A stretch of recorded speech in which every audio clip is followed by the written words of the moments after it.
balita sa sports.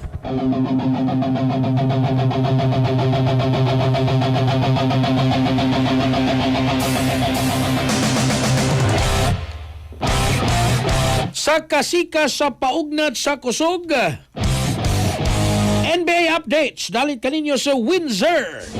Kuha na ang imong libreng bet sa Windsor.ph.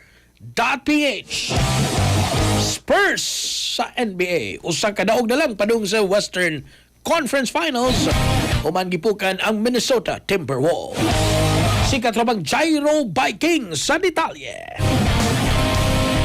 Sana lang kadaog ang kinahanglan sa San Antonio Spurs padulong sa NBA Western Conference Finals. Human nila pigipildi ang Minnesota Timberwolves sa score nga 126-97 niadtong Miyerkules sa oras sa Pilipinas. Nanguna sa Spurs si Victor Wembanyama nga mihapak og 27 puntos uban sa 17 ka rebounds, 5 ka assists ug 3 ka blocks. Nibalik sa lineup si Wembanyama human makalikay sa suspension tungod sa iyang pagka-eject sa Game 4 di inasangit ang iyang siko sa tutunulan ni Naz Reid sa Timberwolves. Gawas kang Wembanyama, 6 ka players sa Spurs ang naka-double figures. Si Keldon Johnson adunay 21 puntos, si De'Aaron Fox adunay 18 puntos, samtang si Stephen Castle nakadugang og 17 puntos. Sa bahin sa Minnesota, si Anthony Edwards maoyo nanguna sa puntos uban sa 20, samtang sila si Jaden McDaniels ug Julius Randle adunay tig 17 puntos. Nag-una karon ang Spurs sa 3-2 sa best of 7 series ug mahimong mosulod sa Western Conference Finals kung modaog sila sa Game 6 sa Minneapolis sa Biyernes. Alang sa natural nga suporta sa immune system ug kinatibuk-ang kahimsog sa lawas, kanunaya ang pagtumar sa Santon Plus Gold. Alang sa nakiusang Pilipino para sa Pilipinas, kinayan yung katropang Gyro Viking